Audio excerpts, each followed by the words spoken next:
Hello, viewers, and a warm welcome to another inspiring episode of the Students App, a show that informs, empowers, and connects you students to stories that really matters.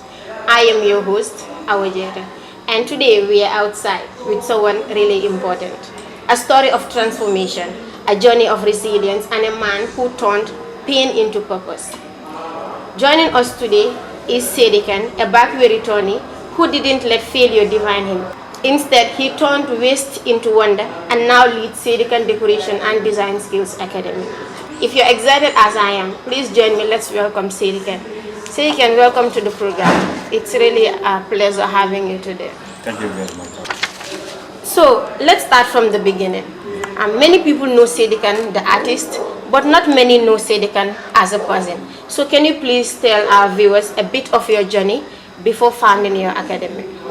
Okay, my name is Buba Sedikan from Farato Boyankunda.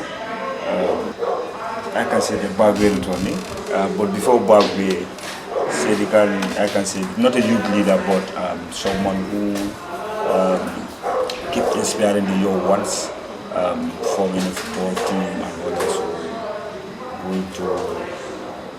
I want to be a doctor, to be speaking. Yeah, I love education. I want to be a doctor as a science student, pushing my education career until I went to Gambia College. Then that's where my education has stopped before being a Bagway journey. Yeah. Okay, so you once took that Bagway journey, like you said, and it must have been a tough experience.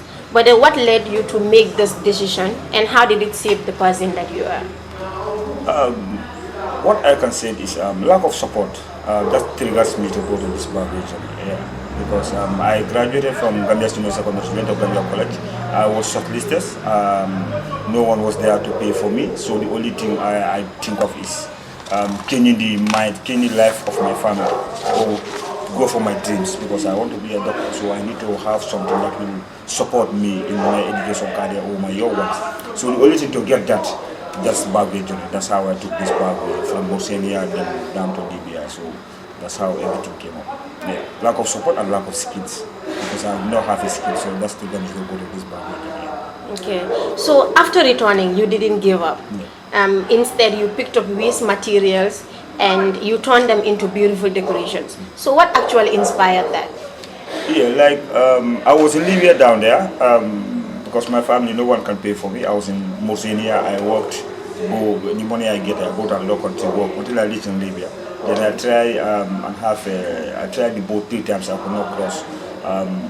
That is around 45,000 every boat, so 45,000 times 3, that's a huge amount of money. So I was like, okay, what did that? Then I was in prison, because we are always in prison. So I was thinking, okay, what should I do to change this money? Because trying the boat 3 times, I don't think I will try it for the 4th time. I have to go back and change my life and change the life of my. Because this journey, if you are in Gambia here, what people always say about this journey is different. What is in it? So I said when I came back, the only thing because we are in prison, so we are going to be deported. So the only thing I can do is when I came back and make sure I will learn skills and train the young ones with that skills, because those are the backset that triggers me to go to this journey. I don't have the skills. I cannot follow my education, so I was useless. That's what I thought, I was useless. So I took this journey. So the trauma and everything that we came to, I said if I came back, I will make sure I will exactly what is this Bagway journey. I'm gonna speak about that. Not only speaking about that, I make sure I give these skills to the young ones. So when I came back, I just venture into learning skills. I learned around 6 to 7 skills. So I said, okay, now is the time to bring youth together. I bring them from football teams and others, tell them, stop going to this Bagway. This A, B, and C is there. This is what I face. I tell them the disaster I went through, the torture, the imprisonment, and others. So I said, okay. They were like, okay, you cannot tell someone, stop, don't do this, whereas you only stop there. You have to give the person something. That's why I learned skills, a cook, a waiter, and a barkeeper. I said, I will not stop at this. I have to learn something again. That's why I came up with this painting, wallpaper installation, and wall panel installations. So I pushed into them. So from there, I do research all the time. Then that's how this mindset came in me that I have to do this research and this thing, recycling and others. Anywhere you go in this country, you see things are dropped out. Balloons, tires, and everything. So I said, okay, bringing this together, what can I do with this? I started from some flower vase, looking on YouTube and all that, the mindset are coming up. Things are just innovating and all along. So that's why I came up with this. I said, okay, what I will do is I said to you that I do my research again. A lot of backward electronics came up. Some of them are stealing, some are smokers, some are even mad currently. So these are things that because of the trauma in the society, a backward electronic, if you are returned, the society pushes you away. You are mad or you are a failure. That's what they point at me. I'm a failure. I cannot make it in life. All those kind of words. So if you think about all those in the trauma, you always go crazy. So I said, okay, I'm gonna make first Backway Skill Academy in this country, where I will train your ones, even Backway students, when they come back and make sure I train them with these skills so that they can be integrated and they can be okay in the society. So that's how all the skill academy come out. So this skill, did you learn it here, or you learned it on your way to Backway? For painting, yeah, I learned painting here, but for wallpaper, I started that in Libya. Okay. Yeah, because that's the first time I see wallpaper in Libya. What so I was about like, the recycling I started here. Wow. Yeah, I started recycling here. When I came back from Backway, as a failure, when I came back as a failure, that's what their society are pointing at me. Sometimes even in society, they'll push me away. Even they have meeting, they will not call me because I'm a Backway electronic. So I have to change this narrative. So that's why I make sure I learn skills, things that I always make sure I innovate new things that other people are not doing. I make sure I bring them on board. We show the world that Backway electronics are not failures. We are also nation builders. We also make sure we improve some people's life. So that's why this skill academy came about. But all the skills I learned here. Only the wallpaper installation I learned in Libya. But with all Quite this interesting. So let's talk about the academy. Yeah. So what exactly do you do there, and then how can young people benefit from it? Yeah. What I can say, the young people are still benefiting in it, and they will continue benefiting in that skill academy.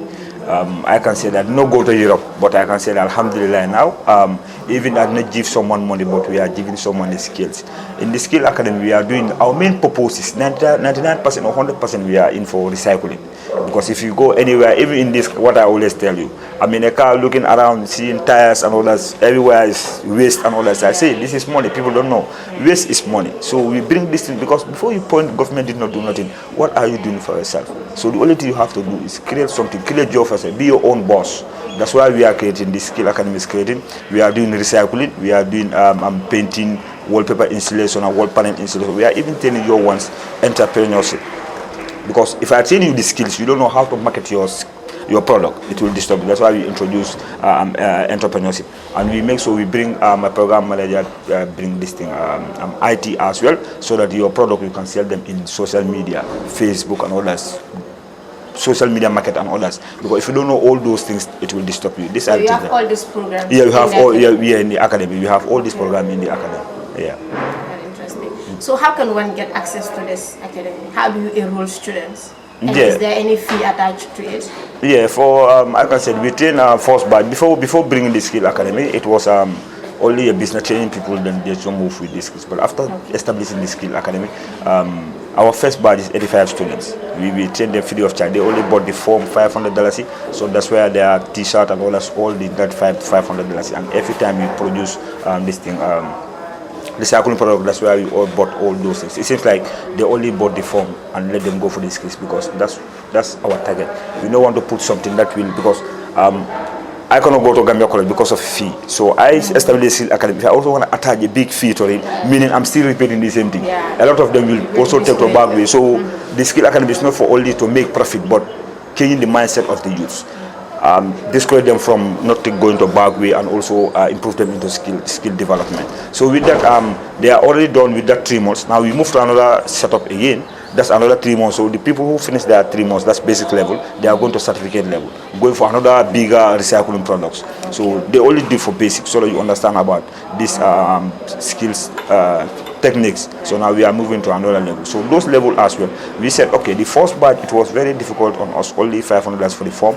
It was really disturbing. After extra thing, after their 3 months, it was really difficult on us. So what we did is, this time we make sure we said, okay, those who are going for recycling, they are going to pay $1,500. Those who are going for certificate, they are going to pay $2,000. So that's how we make it. So that's For how 3 months? Yeah, for the 3 months. Yeah, that's how we make it so that everything will be easy for, because sometimes there are materials that we need to buy. It is very difficult. Their phone money cannot even produce that. So that's why we make, so we add something on top of it that will not even disturb them. So now we make that payment. Sometimes we say, okay, paying that $2,000 is straightforward. It will disturb a lot of people. So what we did, we divided. You can pay 500, 700 until before your 3 months is finished. We want everybody to have the mindset to put yourself into skills. Yeah, don't rely on only one salary, or because in these skills, if you learn it, even you are working in another office, if you come home, you can even try about to do it at home and you get money out of it. Yeah. So many students today are encouraged by unemployment and also hardship. So what message would you like to share with them? Yeah, like I always said, a lot of teachers, university students, other institutions are like, Sidikan, I want to join a skill academy, and I encourage them to come on board, because this is something that I make only one recycling product. I sell it $500. Okay. If I make 10 of that, it's going to be $5,000. Completely 2 days, $5,000. Before end of month, how much are you going to get? So meaning going for these skills is more profitable than to be only reliable on only one salary. Right. So that's what we encourage them, and a lot of them teachers. One of my trainees now, he's a trainer. He was part of it. He's a paramilitary, Malang. He's good in painting, welfare installation, and others. Now he was like, boy, 7 months I did not even go and check for my salary. So I'm always focusing on this skills. So meaning he's saving something for his family. So these are things that we encourage your ones to build themselves on it. This wall decoration. If you go to some compounds, you see wall decoration, they make with spoons and others. Sometimes even if I go to a program, I'll be backside. Even they invite me after the program, I'll be backside to pick up this plastic and all that. You're like, is this boy okay? And the first day I even went to the forest to pick up some tires, they were like, my mom is late, may God forgive her sins. They were like, I told you, this background, he's mad. But when the product come out, they were like, hey, so this is from the dustbin and it's produced, and even there are materials that we even from the dustbin now, currently we can say they are in some ministers, their office, even state house, they are there. So this is something that waste is wealth. So that's what we encourage the young ones. Let's focus, even not what Sedikan is doing, but other institutions are doing skills. Follow, go and do that skills and develop yourself. That's what I can say to the youth. Yeah. This is really inspiring, and I am inspired, I must say. Yeah. So, you mean, what's the duration? Like, how many days can it take you to make one product? Let's say you want to make a sofa. What's the duration? How many days? Yeah, a sofa, you can make a sofa one day. Within a day, 3 in 1, 1 in 1, or even, it just depends on the, like when it's me, it's going to be, and my trainers, it's going to be full day. We can make 3 in 1, 2 in 1, or 1 in 1. We can make it full day. Yeah, complete set, because we already know which one after this, what step are we going to. But when it's students, it's going to take a lot of time, because what I did is I make sure I explain to them every step. I explain to them, so that even I'm not there, they can be something that they can do through that.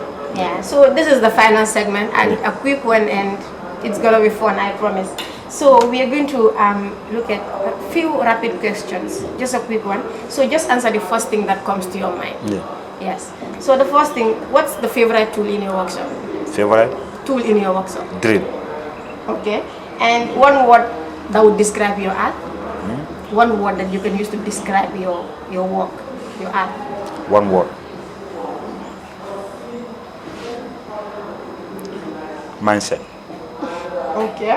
And what waste material do you love working with? Tires. Tires. Thank you. And Gambia in one word? How do you describe the Gambia in one word?